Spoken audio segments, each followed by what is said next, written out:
ये बड़ा उलटफेर यहां पर अखिलेश यादव कर सकते हैं। पार्टी अब नए प्रवक्ताओं की लिस्ट भी जारी कर सकती है। नॉन परफॉर्मर कई नेताओं पर गाज गिरनी तय है, क्योंकि लोकसभा चुनाव के नतीजों ने यहां पर समाजवादी पार्टी के अंदर इस बात को सामने लाया है कि समाजवादी पार्टी ने जिस उम्मीद के तहत प्रदर्शन की सोची थी, समाजवादी पार्टी लोकसभा चुनाव में उस प्रदर्शन को वहां पर नहीं कर पाई। ऐसे में ऊपर से नीचे तक बड़े फेरबदल की यहां पर बात निकलकर सामने आ रही है। राष्ट्रीय और प्रदेश स्तर पर यह बड़ा फेरबदल समाजवादी पार्टी में होगा। पार्टी नए प्रवक्ताओं की लिस्ट को भी जारी कर सकती है।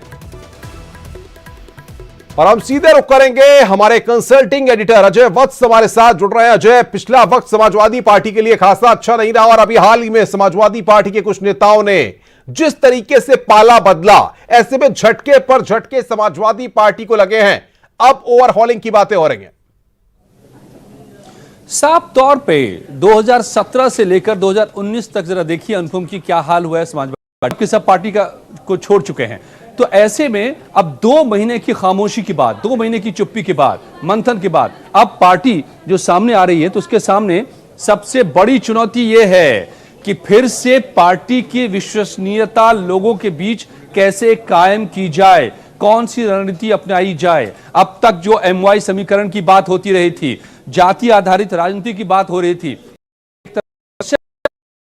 किया जाएगा पूरी तरह से जो खबर आप बता रहे हैं, ये तमाम वो सवाल हैं। लेकिन समाजवादी पार्टी सामने आए, एक पार्टी की तरफ दिखे, विपक्ष की भूमिका में आए और अपने आप को फिर से स्थापित करे, ये तमाम सवाल अभी भी चुनौतियों के तौर पर सामने है। अलाउद्दीन भी जुड़े हुए हैं मेरे साथ लखनऊ से। अलाउद्दीन, बड़ी खबर आ रही है, क्या खबर आ रही है? क्या 2 महीने में पार्टी ने तय कर लिया है अब कि आगे उसको कैसे जाना है? क्या सारे चेहरे बदले जाएंगे, परसेप्शन बदला जाएगा? क्या जानकारी मिल रही है अभी?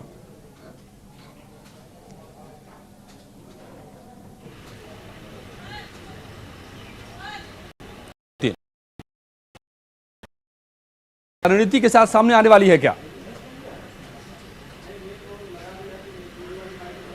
देखिए, 23 मई को जो रिजल्ट आया था लोकसभा चुनाव का, उसके बाद ये बात साफ हो गई थी कि जो परफॉर्मेंस थी समाजवादी पार्टी के, उसके बाद बड़े स्तर पर फेरबदल होगा। लेकिन उसके बाद जो सेशन लोकसभा का चला, उसमें क्योंकि सपा के राष्ट्रीय अध्यक्ष बिजी रहे और उसके बाद सेशन खत्म होने के बाद की प्रक्रिया पूरी थी कि उसके बाद फेरबदल की सारी कार्रवाई की जाएगी। जो तमाम तैयारियां की गई है उसके पीछे न सिर्फ फीडबैक शामिल है, बल्कि उन तमाम लोगों को जो है एक्टिव किया गया था उन तमाम इलाकों में जहां पर पार्टी की परफॉर्मेंस बेहद खराब थी। हालांकि जब पूरे एपिसोड की बात की जाएगी तो 2016 को नहीं भूला जा सकता है, जब यादव फैमिली में डिस्प्यूट हुआ था। यादव फैमिली के 2 टुकड़े एक हिसाब से हुए थे, शिवपाल सिंह यादव अलग हुए, फिर अखिलेश यादव पार्टी के राष्ट्रीय अध्यक्ष 1 जनवरी 2017 को बने। फिर यही सिर्फ नहीं, अगर पार्टी को आप खास तौर से नजदीक से देखेंगे तो पार्टी होने हैं 20 जुलाई लास्ट डेट थी समाजवादी पार्टी की तरफ से कि तमाम लोग अपने फॉर्म जमा करें जो लोग चुनाव लड़ना चाहते हैं। अब जो खबर आप दे रहे हैं जी अलाउद्दीन, इन तमाम हालातों के बीच में जो आप खबर दे रहे हैं कि समाजवादी पार्टी में बड़ा फेरबदल, किस तरह के फेरबदल के आसार हैं? क्या रणनीति के साथ पार्टी सामने आने वाली है?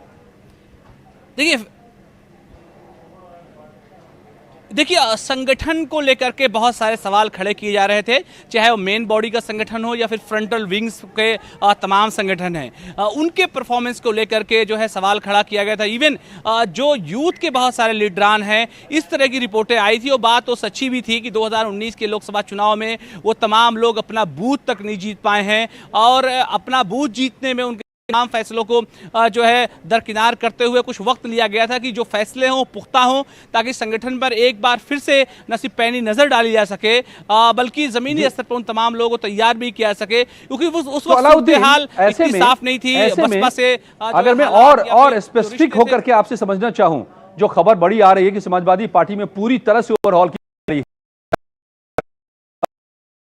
पार्टी के लिए,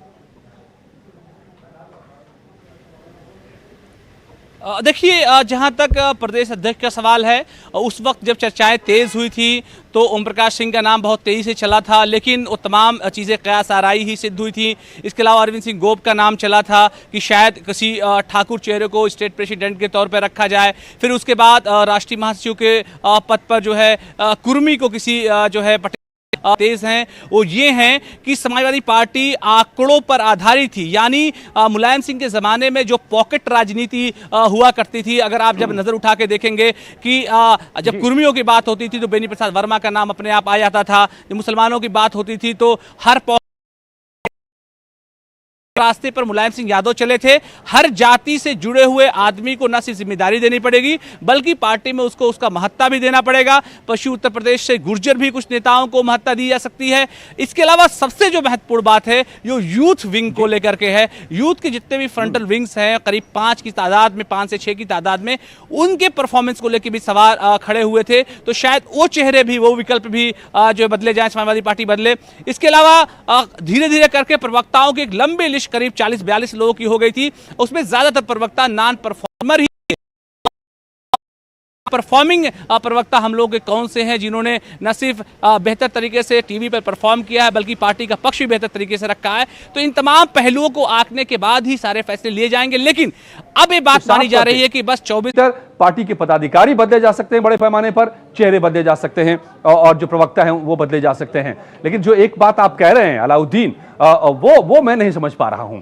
राजनीति का व्याकरण बदल गया है। 2014 में जिसकी शुरुआत दिखी, 2019 होते होते साफ हो गया है कि अब वो मुद्दे नहीं। देखना बड़ा दिलचस्प होगा फिर ऐसे में अलाउद्दीन कि क्या नया फॉर्मूला लेकर समाजवादी पार्टी सामने आती है, किन चेहरों को लेकर समाजवादी पार्टी अब सामने आती है ताकि अपने अस्तित्व को न सिर्फ बचा सके बल्कि खोते हुए जनाधार को फिर से वापस पा सके। यह देखना दिलचस्प होगा। और वो समीकरण जिसको लेकर समाजवादी पार्टी अब तक चलती रही थी, उस समीकरण पर अब बीएसपी की भी नजर है। हाल में जो चेहरे लाए गए हैं बीएसपी में, एम और वाई दोनों को साधने की कोशिश नजर आ रही है। हाल में दोनों साथ थे, अलग होने के बाद से अब लगता है कि अखिलेश के आधार वोट को भी बीएसपी झटकने की कोशिश में है, तो उसको कैसे रोकेंगे अखिलेश यादव। फेरबदल करते हैं। बता की धूमनगंज के चौफटका में रास्ते के विवाद में 3 लोगों की निर्मम हत्या कर दी गई।